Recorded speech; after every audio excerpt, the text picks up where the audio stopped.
Hey YouTube, this is just finalizing the flywheel pattern, so check it out, see what you see.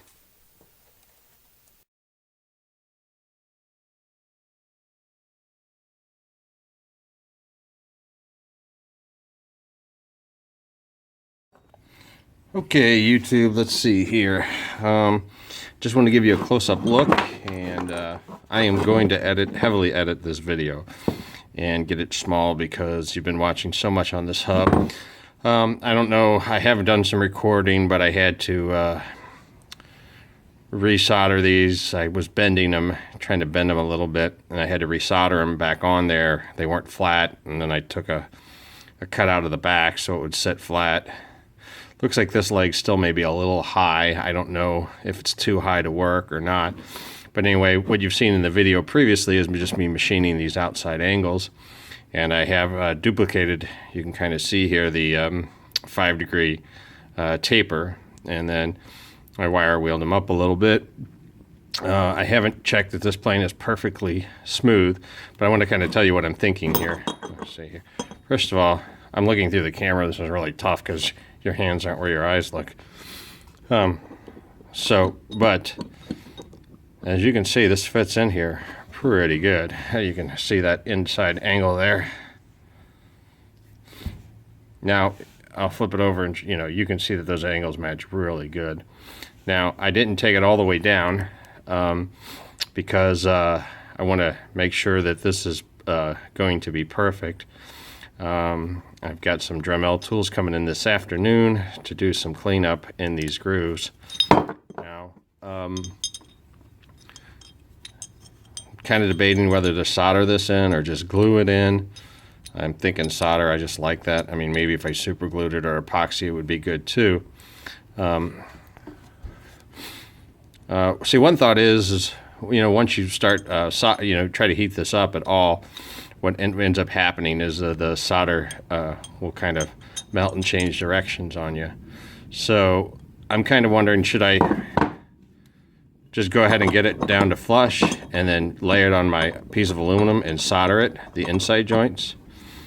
And I know it will push in tighter.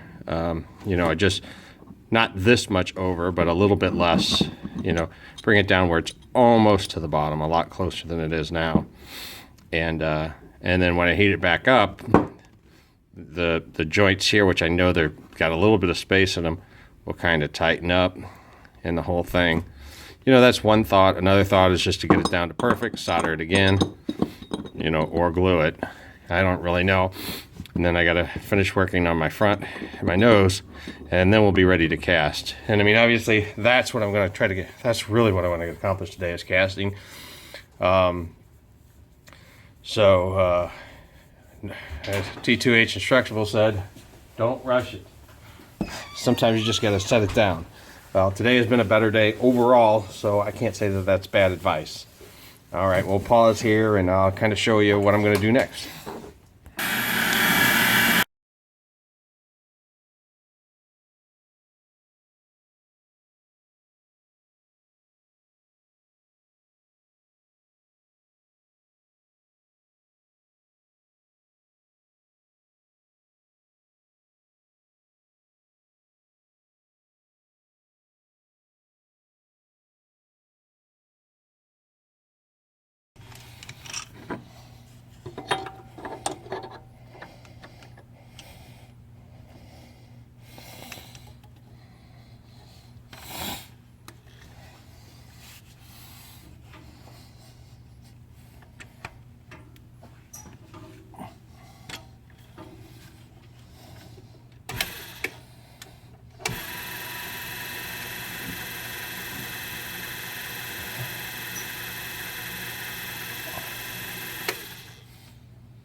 Now that's by hand, just fitting that by hand.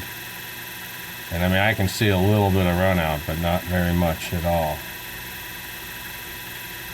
Now that makes me happy right there. That is a beautiful thing. All right. See how it looks from the other side. All right, it's time to take this guy to the bench and do another quick inspection. All right, so we're just going to take another look.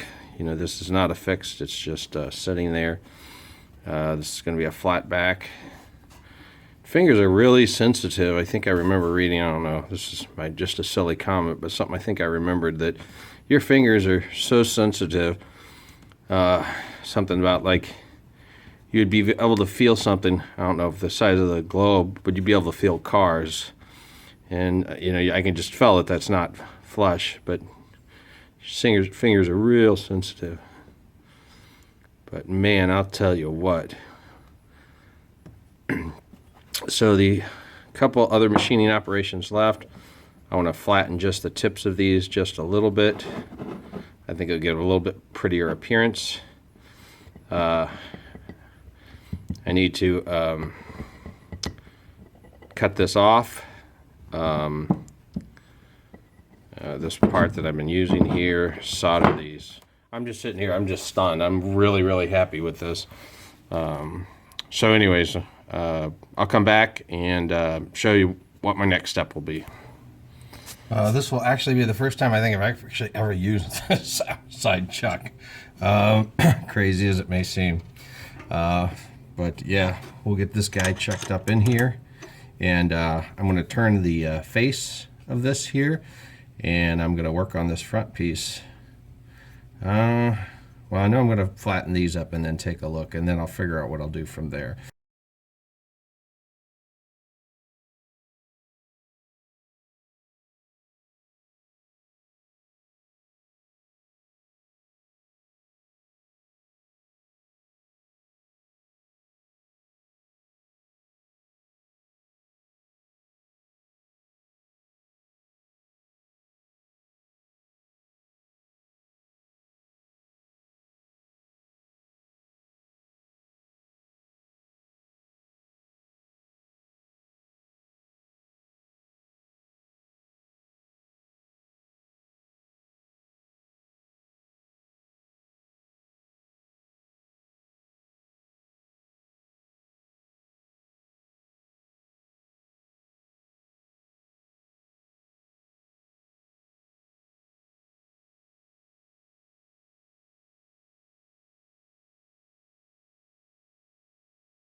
Okay, so I've got that cut down, and you know, obviously I got the flat, so I'm just going to fit it in there.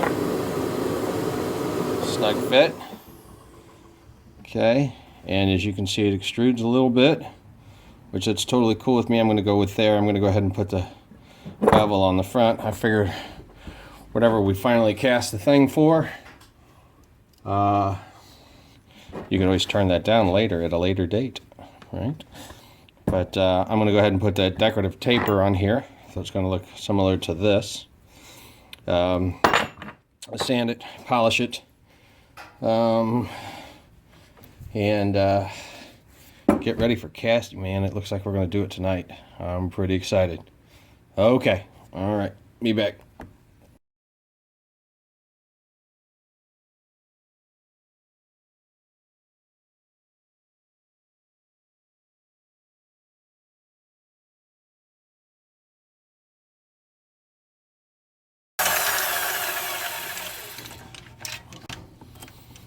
Okay, that's evened off. There we go. So now we're going to do some polishing on the insides here. smooth some of these ends out, clean this up. So here we go, guys, the evolution of a flywheel. These are the steps that I went through to get one, and the parts here, the casting hubs and everything. When you begin this process, I wouldn't have even thought that the hub would be the spokes would be the biggest challenge, but they most certainly are. I want to get a close up there, see if you can see the detail on there, and I'll just point out some things.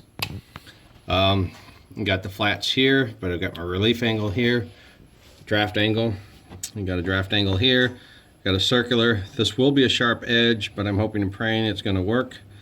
I got a rounded corner here, I got a taper on here, rounded, polished smooth. So maybe I'll just flip this thing off and it'll pop right out. Anyways, I'm decided that I will not be soldering this because it is just a pattern. I'm going to be super gluing it in case I have some problems, and if I have some problems I will be taking it apart, and it'll be easier to do with the super glue. And then some cool thoughts are, you know, I'm just using sand, but I've been reading like the deft clay, you can make almost absolute perfect duplications, so I might be purchasing some of that, the deft clay. But I'm going to close this video out, upload it, start editing it a little bit. But also, we're going to heat up the caster tonight. We're going to go ahead and make a mold using this pattern, and we are going to pour brass tonight. And you know, I don't know if there's any specific reason that it would be much better than this. Couple things. I want to make sure there's less water because I won't need it, I don't think. More borax was what I've noticed. I'm going to have plenty of brass, so I ain't goofing around. Because sometimes it's like, what I've noticed with a lot of people that do this, they have a lot of excess, and I'm always trying to be right on the money. But the problem is I'm racing around. But if I heat up a bunch more brass than I need, I won't be in such a hurry to go ahead and pour it, maybe make mistakes or something like that. So I'm going to close this one out, and the next one will be casting this flywheel here. Thank you guys for watching. If you find this interesting, please subscribe to my channel. Thanks.